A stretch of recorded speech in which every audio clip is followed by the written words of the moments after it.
नमस्कार, दोपहर की नंबर 1 डिबेट में आपको स्वागत है। मैं हूं आपके साथ हिमांशु दीक्षित। महाराष्ट्र चुनाव में अब जुबानी हमले बहुत तेज हो गए हैं। योगी आदित्यनाथ के बटेंगे तो कटेंगे के बयान के बाद, नारे के बाद अब नए नए एडिशन अलग अलग पार्टियों की तरफ से आ रहे हैं।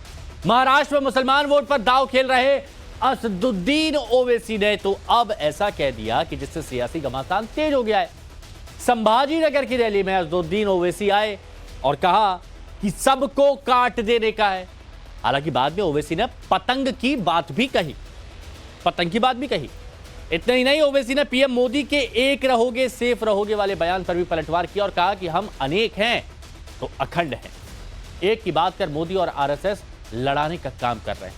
अब सवाल है, क्या इस तरह की बयानबाजी से महाराष्ट्र का रण जीत पाएंगे असदुद्दीन ओवैसी यानी भाईजान? आज इसी मुद्दे पर हम बात करेंगे, चर्चा करेंगे, लेकिन एक रिपोर्ट सबसे पहले आपके सामने।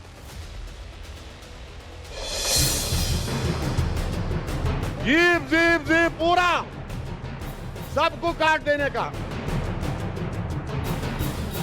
मैं कहता हूं, एक है तो सेफ है।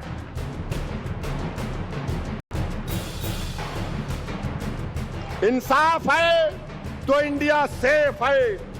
संविधान है तो सम्मान है। अंबेडकर जिंदा है तो गोडसे मुर्दा है। महाराष्ट्र में होने वाले विधानसभा चुनाव की तारीखें जैसे जैसे नजदीक आ रही हैं, वैसे वैसे जुबानी हमले तेज होते जा रहे हैं। कोई बटोगे तो कटोगे का नारा दे रहा है तो कोई सबको काट देने की बात कह रहा है। कोई हिंदू वोटर्स को एकजुट होने की बात कह रहा है तो कोई मुसलमानों को अपने पाले में लाने के लिए भड़काऊ तकरीर दे रहा है। महाराष्ट्र के चुनावी रण में खुद को मुसलमानों का सबसे बड़ा झंडा बरदार मानने वाले ओवैसी ब्रदर्स भी जी जान से जुटे हैं। संभाजी नगर की रैली में असदुद्दीन ओवैसी ने योगी के बटेंगे तो कटेंगे नारे पर पलटवार करते हुए सबको काट देने की बात कही।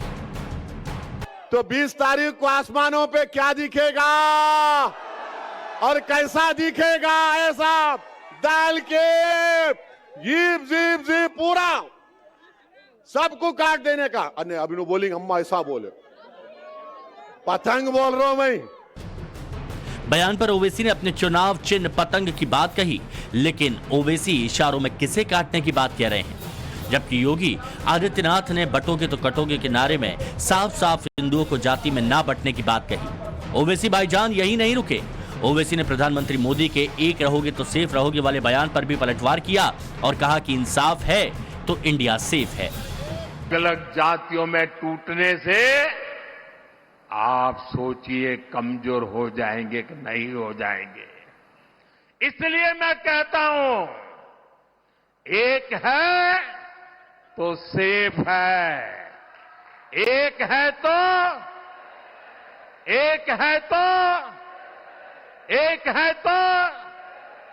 हमें एकजुट रहकर कांग्रेस के खतरनाक खेल को नाकाम करना है और विकास के रास्ते पर आगे बढ़ते रहना है। ये एक का मतलब यह है, मंजलिस क्या बोल रही, हम अनेक हैं तो अखंड हैं। मोदी एक करना चाहते हैं, आरएसएस एक करना चाहती है और मैं मोदी को जवाब दे रहा हूं, इंसाफ है तो इंडिया सेफ है। इंसाफ है तो इंडिया सेफ है। संविधान है तो सम्मान है। अंबेडकर जिंदा है तो गोडसे मुर्दा है। और फिर मोदी बोले एक है तो सेफ है। जितने छत्रपति शिवाजी महाराज को सच्चे मानने वाले हैं तो मोहब्बत है, और मोदी बोल रहे एक है तो सेफ है। तो मोदी क्या कर रहे महाराष्ट्र के चुनाव में? मोदी एक काम कर रहे हैं कि मराठा वर्सेस ओबीसी कर रहे हैं। मोदी क्या करना चाहते हैं? मैं हमारे ओबीसी भाइयों को बोल रहा हूं कि इसकी साजिश में मत आओ आप। ये एक की बात कर रहा है, हम अनेक की बात कर रहे हैं।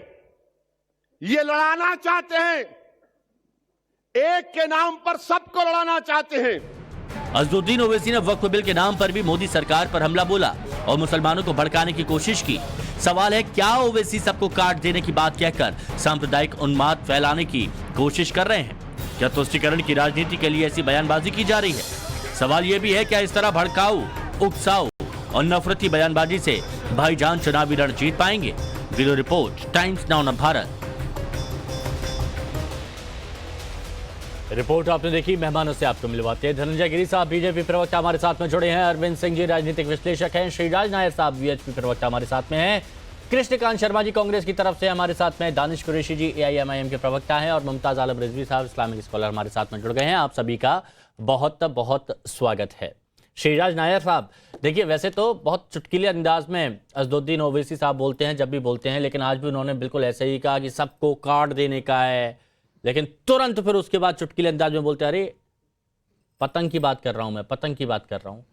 तो ऐसे जब बयान आते हैं तो उसका क्या संदेश जाता है? कुछ और शब्दों का भी इस्तेमाल किया जा सकता था, लेकिन अगर इस तरह की टोन, इस तरह का तंज होता है तो उसके पीछे की वजह क्या रहती है?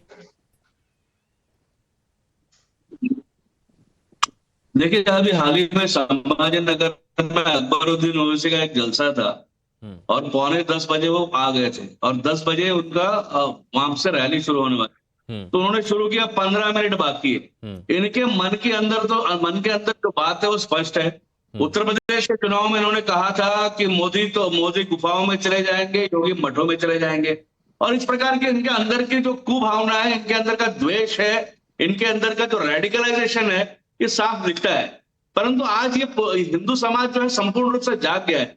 ये छेड़ेंगे तो इनकी जो हालत होगी, हमने सबने गुजरात में भी देखा है, मुजफ्फरनगर में भी देखा है, नेली में भी देखा है, भागलपुर में भी देखा है। तो इस प्रकार की गीदड़ भक्तियां न दे करके शांति से, और ये रोते हैं हर बार चुनाव के समय, कहते हैं सच्चर कमीशन का रिपोर्ट का हवाला देते हैं, कितनी भुखमरी है, कितनी मुफलिसी है, कितनी गुर्बत है और कितनी बेरोजगारी है, कहते हैं उस पे काम करे। और इस प्रकार से अपने एसी कमरों में, आलीशान महलों में रह करके ये गरीब पंचर वालों को मरवाने का काम कर रहे हैं ओवैसी, तो ये बंद करे। मेन स्ट्रीम, देश की मेन स्ट्रीम के साथ कैसे जुड़े, ऐसा प्रयास करना चाहिए। अपनी कौम जो जाहिल है उसको पढ़ाना लिखाना चाहिए। ये हम बोलते हैं आज हिंदू समाज अलग समाज, आज मोदी जी का, योगी जी का काल है। हमने सबने देखा नहीं, हाँ, अतीक अहमद का क्या हाल हुआ, अशरफ अहमद का क्या हुआ, वही हाल होगा। नहीं नायर साहब ठीक है। देखिए, कट्टरता चाहे उधर हो इधर हो बिल्कुल नहीं होनी चाहिए। मैंने फिर बोला, मैंने कही कि तंज भरे लहजे में अगर बोला जाता है उसकी जगह शब्दों का एक अच्छा चयन भी हो सकता है। धनंजय जी, आपको क्या लगता है कि असदुद्दीन ओवैसी साहब, जो कि उनकी अगर वक्ता शैली आप उनके देखें, उनके बातचीत करने का तरीका देखें, ऐसा नहीं है कि उनके पास शब्दों की कमी है, बहुत माहिर खिलाड़ी कहे जाते हैं जब वो बोलते हैं, और क्या बोलना है ये भी बहुत सोच समझ के बोलते हैं। तो ये जानबूझकर बोला गया है? देखिए हिमांशु जी, हमारी समझ ये है कि ओवैसी ब्रदर्स की जीवा फिसलन नहीं है, ये गलती से बोली गई बात नहीं है, बल्कि वो जानते हैं कि उनकी जो श्रोता है, अच्छा श्रोता वही होता है जो अपने वक्ता वही होता है जो अपने श्रोता की भाषा बोले। मुस्लिम समाज क्या सोचता है, क्या चाहता है और देश और देशवासियों के बारे में उनकी क्या राय है, वो वही भाषा बोलते हैं। मार काट, हिंसा, कत्ल गारत, खून खराबा और तमाम तरह की चीजें हैं। जो जहर वो बोल रहे हैं, ये मियाँ जो कट्टर समाज में कट्टरता घोल रहे हैं, ये कट्टर समाज वही देखना चाहता था। जो जहर उनके जबान से निकल रहा है, वो जहर उनके दिमागों में भरा हुआ है, वो मुख से तो बस निकल रहा है। इरादा वही है, सबका इरादा वही है, एक ही इरादा है, देश विभाजन के डंक को हम भूलना चाहते हैं। हम भाई कह रहे हैं और ये हमारी जान लेने को बेचाब है। आप भाई जान कहिए, आप भाई कहिए, वो जान लेने को, आप भाईचारा कहिए, वो आप उन्हें भाई समझिए, वो आपको चारा समझते हैं। इस दिन कब तक हिंदू समाज अपनी मोहब्बत का इजहार करेगा? हैदराबाद के निजाम का इंतजाम उस समय के गृह मंत्री ने कर दिया था। वर्तमान ये नए नए निजाम पैदा हुए, इनका नया नया इंतजाम करना पड़ेगा और किया जाएगा।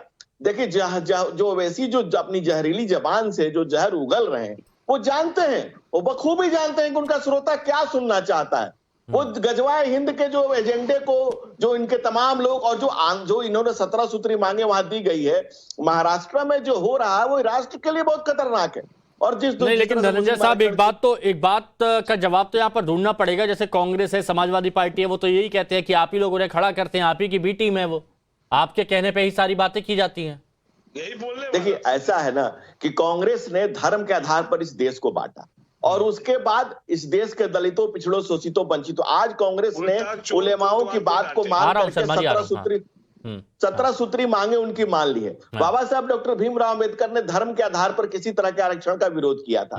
राहुल गांधी ब्लैंक किताब लेके घूमते हैं आरक्षण की, उसके भीतर कुछ नहीं लिखा हुआ है। यानी कि उस संविधान को कभी दादी ने मुट्ठी में किया था, वो हाथ में लेके घूम रहे हैं। कांग्रेस के कितने कुकर्म गिनाए और कितने बातें गिनाए। एक तरह से जो उलेमा कह रहे हैं वो आंशिक रूप से इस्लामीकरण करने की बात कर रहे हैं और कांग्रेस उसको एक्सेप्ट कर रही है। सोशल मीडिया में पूरा घूम रहा है। बताइए शर्मा जी, आप इस बयान को कैसे देखते हैं? देखिए, एक है ना, हमेशा लिखा होता है सावधानी हटी दुर्घटना घटी। यदि हमारा देश की जो जनता है, जो वोटर्स है, यदि वो सावधानी नहीं बरतेगी, ऐसे दो नफरत की राजनीति फैलाने वाले लोग हैं जो हमेशा एक आग डालता है, दूसरा घी डालता है, एक माचिस लगाता है और दूसरा उसमें घी डालता है। ये काम है, both are the two side of the one coin. ये बीजेपी और एएमएम एक सिक्के के दो पहलू है। ये वहां पे मुस्लिम वोटों को कैसे से कैसे पोलराइज कर दिए, जिसका बेनिफिट और हिंदू का जो वोट है वो बीजेपी के फेवर में जाए और कैसे उसका भाजपा को फायदा हो। क्योंकि उनको पता है, जो कुछ दिन पहले जो चुनाव हुआ था महाराष्ट्र, भले देखिए सत्ता उनको मिल गई, लेकिन जो महाराष्ट्र में जो सरकार जो बनी, आपको भी पता है कि वहां पे बीजेपी का जो पलड़ा बहुत ही खराब था, प्रदर्शन बहुत ही खराब था।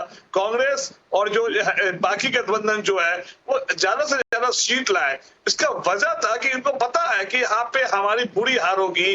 लोग असली जो उद्धव ठाकरे को ही मानते हैं, शिवसेना का, जो बाकी जो है, जो शरद पवार को ही असली जो नेता एनसीपी का मानते हैं। तो इसका जो नुकसान की जो खामियाजा है उसको भुगतने के लिए ये डाइवर्ट कर रहे हैं कि, और ये जो है नफरत की राजनीति फैला रहा है। ठीक है, दानिश कुरैशी जी, देखिए मैं पहले भी कहता आया हूं कि जो असदुद्दीन ओवैसी साहब हैं वो बहुत सोच समझकर बोलते हैं कि कब क्या बोलना है, क्या नहीं बोलना है। उनके पास शब्दों की बिल्कुल भी कोई कमी नहीं है, लेकिन क्या फिर भी जानबूझ के ऐसे विवादास्पद तरीके से बोला जाता है कि जिसका मुद्दा बने? क्या विवादास्पद आपको लगा, बताइए क्या विवादास्पद? पतंग की बात करना है कि बाकी के सारे चिन्ह, निशान के चिन्ह जो है उनको काट दिया जाए, तो उसमें क्या विवादास्पद है बताइए? हम हमारा जो सिंबल है उसका प्रचार भी ना करें, आप ये कहना चाहते हैं हिमांशु जी? नहीं, आप बिल्कुल प्रचार करिए, लेकिन जब पिछली बार जब एक शॉप पर गए थे वहां पर कहा था कि काटते रहिए। हालांकि वहां पर भी कुछ और काम हो रहा था। आज भी यहाँ पर उन्होंने बोला कि सबको काटने का है, फिर तुरंत हंसी मजाक वाले लहजे में अरे पतंग की बात कर रहा हूं मैं तो, पतंग की। मतलब वो आप समझिए कि कब तंज मारा जाता है, कब कटाक्ष किया जाता है। तो ये क्यों करना, जबकि आपके पास और भी अच्छी खासियत है। हाँ, मैं आपको आपका जो टाइम्स नाउ जो ग्रुप है पूरा, उसका एक इंटरव्यू के अंश आपको याद दिलाता हूँ। आपको याद हो तो मोदी जी का इंटरव्यू लिया गया था, उसमें मोदी जी ये कह रहे थे कि 2014 से लेके अब तक जो मैंने किया है ये तो सिर्फ ट्रेलर है। वो क्या ट्रेलर था? कभी ये पूछा, ये भारतीय जनता पार्टी के किसी नेता से किसी ने पूछा? किसी ने नहीं पूछा। तो क्या ट्रेलर हम ये समझे कि जिस तरह से इस देश का जो पूरा पैसा था वो अपने धनपतियों को दे दिया, ये ट्रेलर था? या यहाँ जिस तरह से मणिपुर में दंगा होता रहा वो ट्रेलर था? या बाकी का जो महंगाई और बेरोजगारी का जो फ्लो चल रहा है ये ट्रेलर था? तो तर्क और वितर्क, आपका तर्क कुछ हो सकता है, मेरे लिए तो मेरे सदर ने जो बोला है बैरिस्टर असदुद्दीन ओवैसी साहब ने, वो शब्दों का चयन बिल्कुल परफेक्ट है। और मुझे लगता है कि हम अपने चुनाव चिन्ह को लेकर के सीरियस हैं। और वही बात उन्होंने कही। अब जिनके दिल में चोर है, सुनिए 10 सेकंड, जिनके दिल में चोर है उनको ऐसा लगता है कि पतंग ना होकर कुछ और काटने की बात कर रहे हैं, तो उनके जहन में ही काट मारे, क्योंकि वो तो खुद कहते हैं कि कटेंगे बटेंगे। तो वो अब दानिश कुरैशी जी एक बात बताइएगा कि जब हैदराबाद में चुनाव प्रचार चल रहा था, सुनिए ना, जब हैदराबाद में चुनाव प्रचार चल रहा था, माधवी लता आसमान की तरफ ऐसे करती हैं, तो वहां पर तो आप लोगों ने मुद्दा बनाया था कि ये मस्जिद की ओर इशारा कर रहे हैं। तब क्या आपके दिल में चोर था? हमने मुद्दा नहीं बनाया था। सुनिए मेरी बात, लोगों ने जाकर वहां मस्जिद का जो क्या AIMIM की तरफ से नहीं कहा गया था कि ये माहौल खराब करने के लिए निशाना बना रहे हैं मस्जिद को? अरे सुनिए तो पूरी बात तो सुनिए। मैं ये कह रहा हूं कि बैरिस्टर असदुद्दीन ओवैसी वहां कैंडिडेट थे और जिस मस्जिद की तरफ करके इशारा किया गया था वहां के मैनेजमेंट ने अब आप देखिए, अब आपने फिर कहा ना कि मस्जिद की तरफ इशारा किया गया था, तो आपने तो सुनिए मेरी बात तो सुनिए। अब आपके दिल में चोर है क्या? पूरी बात सुनिए, मैं आपको बताऊं। वहां के मैनेजमेंट ने जाके असदुद्दीन ओवैसी साहब से कहा कि भाई इस तरीके की एक घटना घटी है, तब लोगों की बात को लेकर जाके कंप्लेन की गई मजलिस की तरफ से। आप समझिए, वो असदुद्दीन ओवैसी साहब का स्टेटमेंट नहीं था और उसके बाद वो चीजें सामने आई आपको तो माधवी लता के मामले में। तो चलिए लाइए बताइए, मैं अभी इनके निशाने पे अगर इनका कोई चुनाव चिन्ह या कोई दूसरी चीज का इस तरीके का हथियार लेके वो करूंगा तो रिजवी साहब, अरविंद जी बस 1 मिनट और दीजिएगा, जवाब देना चाह रहे धनंजय जी, प्लीज दे दीजिए जी। ठीक है धनंजय जी। ठीक है जी। देखिए ऐसा है जो कह रहे हैं कटने की बात, तो लड्डू बांट के त्योहार कौन मनाता है और गला काट के त्योहार कौन मनाता है, ये दुनिया से छुपा हुआ नहीं है। और कत्लो गारत किसकी मानसिकता में है, ये अल्लामा इकबाल ने जो कहा है मैं उसी को दोहरा देता हूं। अल्लामा इकबाल ने कहा है कि क्या तमाशा हुआ इस्लाम की तकदीर के साथ, अल्लामा इकबाल के शब्द हैं कि क्या तमाशा हुआ इस्लाम की तकदीर के साथ, कत्ल शब्बीर हुए नाराए तकबीर के साथ। तो जिन लोगों ने नाराए तकबीर लगाकर मोहम्मद साहब के नवासे को करबला के मैदान में कत्ल गारत में किया, वो बात पंतन की नहीं कर रहे हैं, वो बात पते की कर रहे हैं। उनके दिल में जो हिकारत भरी हुई है, जो नफरत भरी हुई है, जो सोच में जहर भरा हुआ है, वो बात उसकी कर रहे हैं। ठीक है, और उसी की बात कर रहे हैं, वो इशारा कर रहे हैं जो ईरान में, जॉर्डन में, सीरिया में, लेबनान में, ईरान में, इराक में जो सभी जगहों पे हो रहा है। जो जल्दी से फिर बाकी मेहमान हो रहे हैं, जल्दी से कुरैशी जी।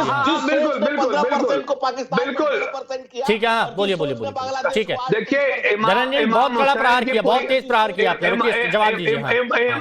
अरे इमाम हुसैन के और उनके साथियों के साथ जिस तरीके की कोशिश की गई, भारत में हम ये भारतीय जनता पार्टी के लोगों को कुछ नहीं करने देंगे इंशाल्लाह। और सुनिए, इससे आगे मैं आपको एक बात बता दूं, लड्डू कौन बांटता है? जब गुजरात के अंदर में बिल्किस बानो का रेप होता है, उसके ऊपर सजा पे जो है वो मिलती है, तब फूल और हार और लड्डू भारतीय जनता पार्टी के लोग बांटते हैं। तो याद रखिएगा, ये काम महिलाओं के साथ में बलात्कार वाली पार्टी। अरे देखिए, इंटरप्ट मत करिए। देखिए हिमांशु जी से गए, इंटरप्ट न करें, वो बोल लेते हैं हम सुन रहे हैं। कसाब नहीं, ऐसे नहीं होगा हिमांशु, ऐसे नहीं होगा। ये बिलबिलाहट को उसके समाप्त करने वाली सरकार है, ये बिरयानी खिलाने वाली सरकार नहीं है, ये बिलबिलाहट को कंट्रोल करने वाली सरकार है। बहुत हो गया तमाशा, अब ये तमाशा ये और देश देखने को तैयार नहीं है। ये नई पीढ़ी सब जान रही है कि मुनाफत कितनी, मक्कारी कितनी, हिकारत कितनी है।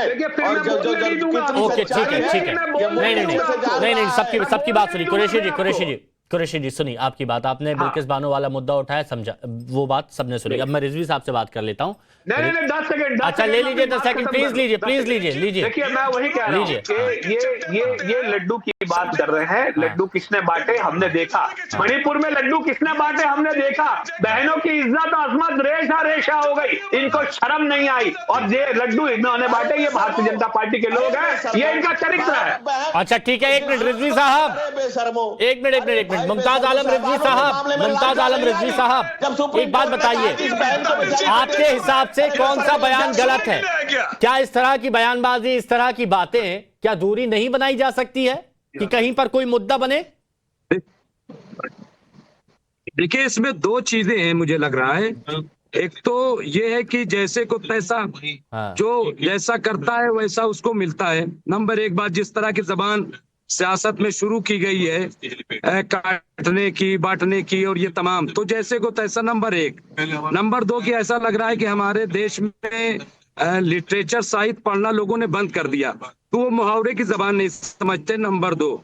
नंबर 3 ये जो मैं कहना चाहता हूँ वो बहुत इम्पोर्टेंट है कि आप देखिए, ये जो आज की सियासत है, खास तौर से हिंदुस्तान की, वो अगर आप समझेंगे तो आपको अंदाजा होगा कि यहाँ न कोई कटने जा रहा है, न कोई बंटने जा रहा है, और न कहीं कोई काटने की बात कर रहा है, न कोई बांटने की बात कर रहा है। तो इसलिए ये जो एक दूसरे पर इल्जाम मैं समझता हूँ कि बिल्कुल बेबुनियाद बात है।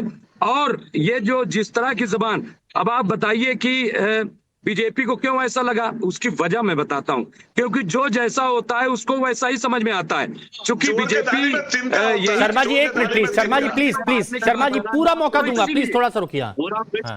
हाँ मैं जो कह रहा हूँ हिमांशु जी, मैं सिर्फ ये कह रहा हूँ कि चूंकि बीजेपी चाहती यही है कि देश में कटने की बात हो, देश में बंटने की बात हो, इसलिए अगर पतंग कटने की बात होगी तब भी उसको उठा लिया जाएगा, जो समझा जाएगा। जो जैसा समझना चाहता है, जो जैसा समझना चाहता है वैसा ही बोलता है। देखिए बटेंगे तो कटेंगे की बात हुई थी, बटेंगे तो कटेंगे की बात हुई थी, लेकिन रिजवी साहब आपके दिमाग में क्या आया? काटने और बांटने की बात, काटने और बांटने की बात नहीं, बटेंगे तो कटेंगे। लेकिन आप कह रहे हैं कि काटने और बांटने की बात। सोचिए आपने पहला कौन से शब्द का इस्तेमाल किया? अरे भाई हिमांशु जी मैं बताइए एक मिनट, 10 साल से मोदी की सरकार है, यहाँ 11वां साल लग गया। आप बताइए कि यहाँ कौन कटा और कौन बटा? क्या 240 पे सिमट गए इसलिए आपको लग रहा है बट गया? कौन कटा बताइए ना, कौन कटा? लगता कि सब एक थे, सेफ थे। मतलब ये कहां से खतरा पैदा हो गया? ये मोदी सरकार। बताइए अरविंद जी, अरविंद जी अपना विश्लेषण दीजिए प्लीज। जी नहीं किया जी, ये देश गवाह है कि जब भी भारत का समाज बटा है वो कटा है, ये तो प्रत्यक्ष प्रमाण है, इसमें कोई शंका होना ही नहीं चाहिए।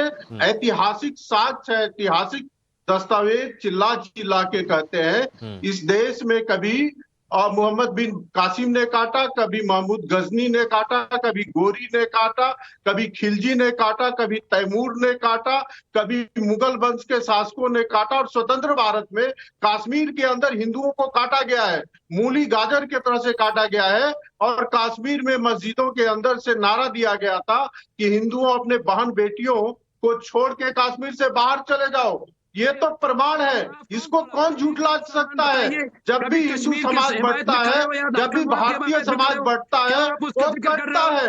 जो इसको स्वीकारते नहीं हो, सत्य से मुंह चुराना चाहते हैं, वो चाहते हैं कि हिंदू समाज संगठित न हो, वो चाहते हैं कि हिंदू समाज कटता रहे। और एक बात और मैं जोड़ना चाहता हूँ, रिजवी साहब नहीं है, अरविंद जी ने कुछ इतिहास याद दिला दिया तो आप तो अचानक से एकदम आक्रोशित हो। सुन तो लीजिए, आपको वक्त दूंगा, मैं आपको वक्त दूंगा, बोलिएगा। अरे भाई सवाल ये कि आज किसकी सरकार है? आप किस दौर की बात कर रहे हो? अरे आज किसकी? अब आप आज की सरकार पर आ गए, अब आप वर्तमान की सरकार पर आ गए। पूरी बात नहीं सुनेंगे, सुन लीजिए। मोदी सरकार में, मोदी सरकार में कोई कटआउट बताइए। हाँ, मणिपुर में जरूर लोग कट रहे हैं। और किसके? तो आप खुद कह रहे हैं कि मोदी सरकार में कोई नहीं कटा, आप खुद कह रहे हैं ना। यहां तो बांटने काटने, देखिए मेरी बात सुनिए, बटेंगे तो कटेंगे, है ना। अब आपको बटेंगे नजर नहीं आ रहा, आपको सिर्फ कटेंगे कटेंगे कटेंगे नजर आ रहा है। और उसमें भी आप कह रहे हैं कि कौन कटा, कौन कटा। तो आप समझिए कि आपको सिर्फ एक ही नजर आ रही है, कटने की, काटने की। लोग बट रहे हैं। नायर साहब क्या बीजेपी को वोट न देने है? हाँ नायर साहब, देखिए ओवैसी ब्रदर्स जितना भी चाहे वह अपने स्टेट तेलंगाना में भी मुश्किल से 6-7 सीट जीते हैं। केवल ये मुसलमानों को भड़काना, उनको मेन स्ट्रीम में दूर रखना, उनको अनपढ़ रखना, उनको बेरोजगार रखना, उनको में लिप्त रखना, ये जानबूझ के किया जाता है। और ये कैसे क्राइम में और हिंसा में लिप्त हो, ये इसकी प्रेरणा ओवैसी साहब दे रहे हैं। लेकिन ये समझ लें, विश्व हिंदू परिषद, बजरंग दल जैसे संगठन जब तक है, इनके मंसूबे, इनको इनकी मैली आंख हिंदुओं के सामने ताकत नहीं है।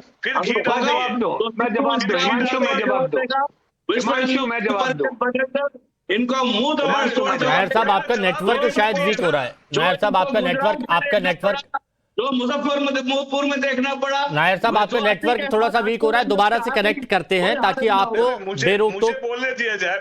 बोलिए शर्मा जी। मैं कह रहा हूँ ये पूरी, देखिए ये घी डाल रहे हैं, ये आग में घी डालने का मैं नायर साहब हाँ। और ये जो इसका जो दानिश जी के जो स्टेटमेंट से, ओवैसी के स्टेटमेंट से जो बेनिफिट हो रहा है वो धनंजय जी को हो रहा है, मतलब बीजेपी को हो रहा है। तो आखिर देखिए, हम लोग को लॉ में भी बड़ा क्लियर होता है कि यदि कोई मर्डर के पीछे उसकी इंटेंशन मोटिव बहुत इंपॉर्टेंट है। और इनकी जो प्री प्लान केमिस्ट्री ऐसी फिजिक्स केमिस्ट्री मैथ है कि आखिर ये बटेंगे कटेंगे से स्टार्ट हुआ और ये देखिए पतंग तक आ गया। तो ये साफ सुथरा है कि ये सिर्फ चुनावी जो स्टंट है।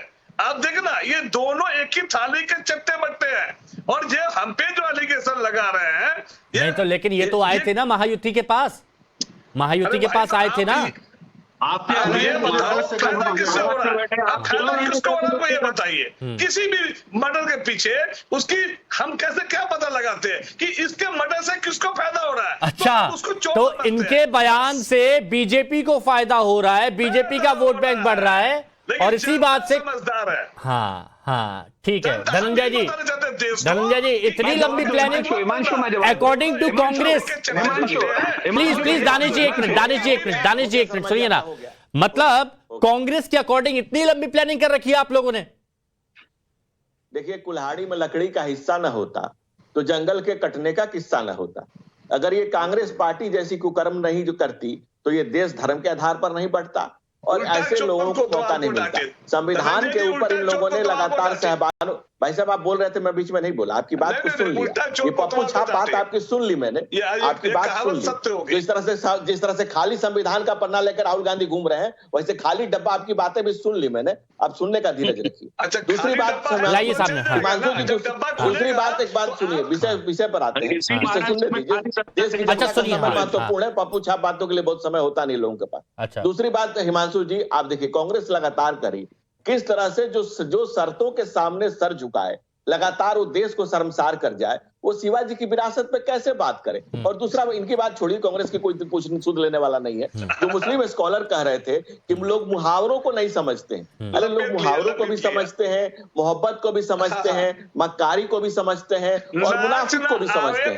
इस देश का आम जन सबको समझता है और आपके मन में जो हिकारत नफरत जो भरी हुई है उसको भी बखूबी समझता है। अरे कांग्रेस को कोई नहीं पूछ रहा यार, कोई नहीं पूछ रहा। आइटम सॉन्ग गाने के लिए नहीं बुलाया गया आपको, प्लीज हो गया आपका जो हिस्ट्री बताई जलेबी बना रहे थे, ये जलेबी हरियाणा में भी फेल हो गई और महाराष्ट्र में भी इसका कुछ नहीं होने वाला। अच्छा जलेबी बनाते रहिए। अब ऐसे देखिए जब मैं दोपहर की ये डिबेट करता हूं तो मेरी मंशा मेरी कोशिश यही रहती है कि सबकी आवाज स्पष्ट जाए, दर्शकों तक जाए और एक एक करके प्लीज।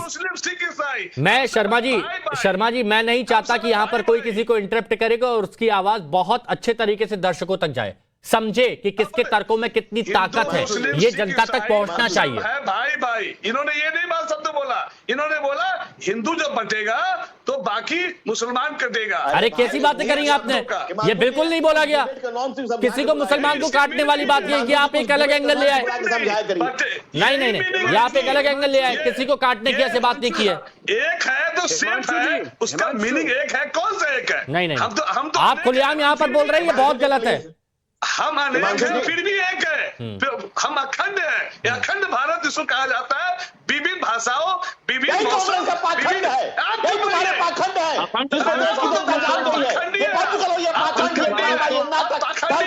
देश को बात करके जा रहे हो, अखंड भारत के टुकड़े कर दिए तुमने। तुम्हारे पाखंड को देश की जनता जान रही है। बंद करो ये पाखंड, ये ड्रामा, ये नफरत नाम पे जाति बदल गई, धर्म बदल गया, आप आया है गोत्र हटाता लेते कमर में आप दर्जनों पार्टी के घूमे पौत्र पारे पाखंड कांग्रेस के। अच्छा ठीक है प्लीज। अच्छा खंड कर दिया पाखंडी कहीं के। अच्छा नहीं कोई पाखंडी के पर्सन मत बोलिए ना।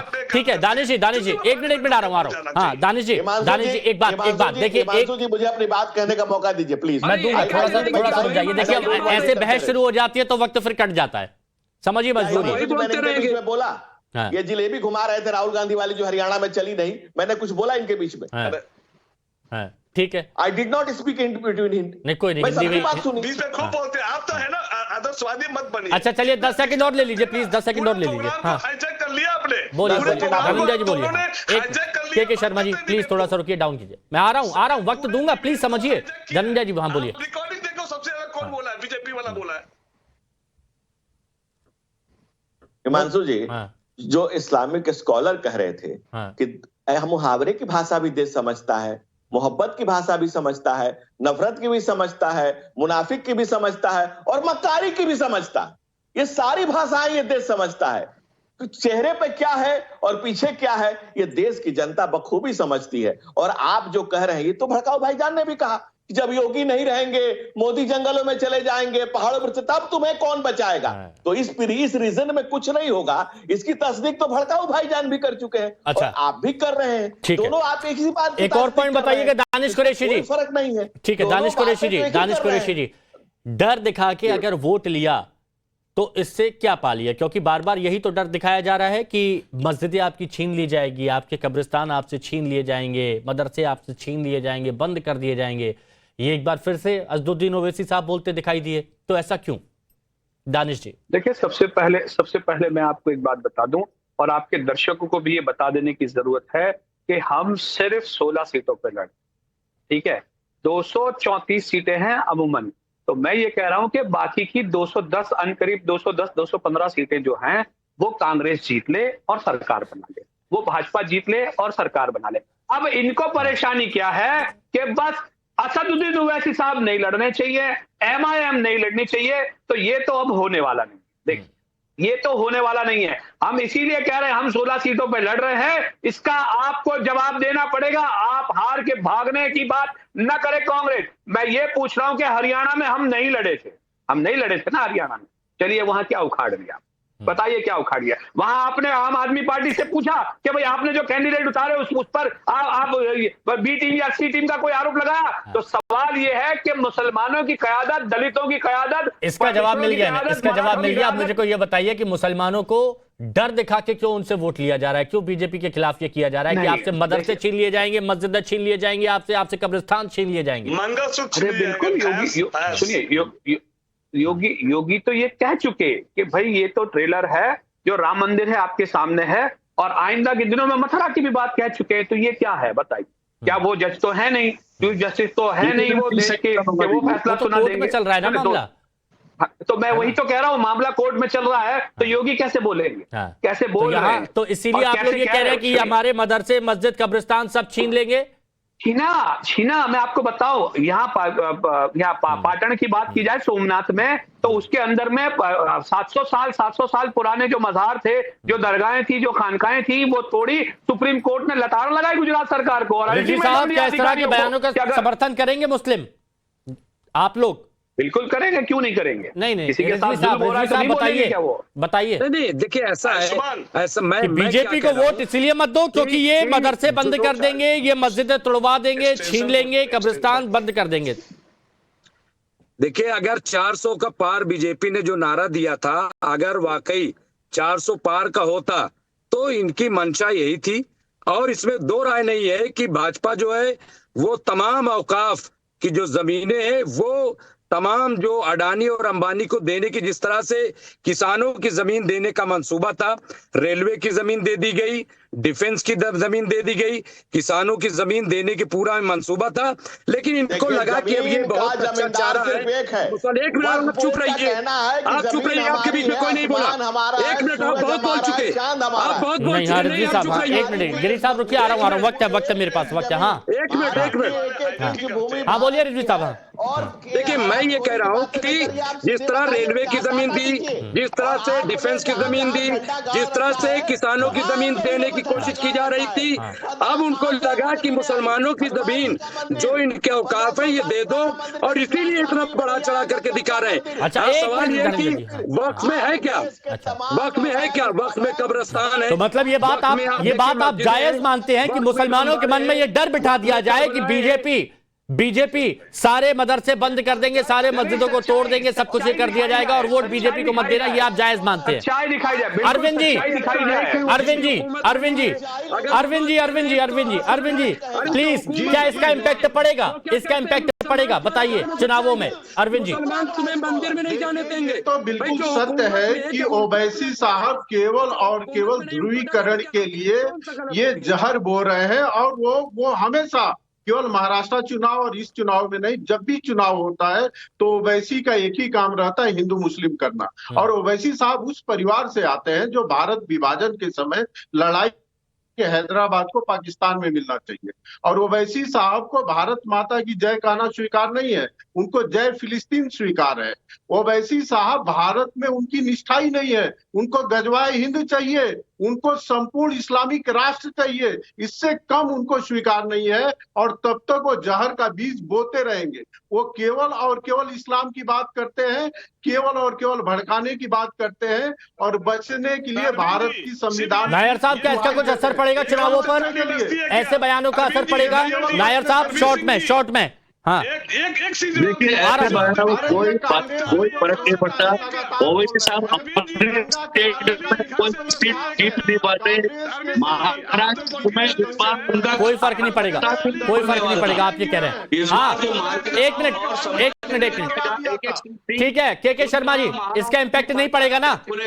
हाँ, ताली एक हाथ से नहीं बजती, हाँ। ताली हमेशा दो हाथ से बजती है। और आपको पता है ये ताली कौन बजा रहा है? ये जो नफरत की जो ताली है, ये यहाँ पे बैठे बीजेपी के प्रवक्ता और एमएन के प्रवक्ता के जो मुखिया है, वो देश में नफरत की राजनीति कर रहे हैं। और ये जितने लालची सत्ता को पाने के लिए, कुर्सी को पाने के लिए इतना गिर जाएंगे। ठीक है, धनंजय गिरी जी, अब बताइए इसका जवाब क्या होगा आपके पास? सत्ता पाने के लिए कांग्रेस ने, देखिए आप शॉर्ट में, हाँ हिमांशु जी, कांग्रेस की स्थिति वो हो गई है। नहीं, मैं कांग्रेस बात नहीं कर रहा हूं, बार बार वही मुसलमानों को वो जो डर दिखाया गया कि आपकी मस्जिदें, आपके मदरसे सब छीन लिया जाएगा बीजेपी आएगी, तो ये खुलकर कह रहे हैं। देखिए, ये जहालत के ऊपर राजनीति कर रहे हैं, ये उनको भड़का रहे हैं, उनको तमाम तरह की चीजें कर रहे हैं। और इस सच्चर कमेटी की रिपोर्ट किसके समय में आई थी?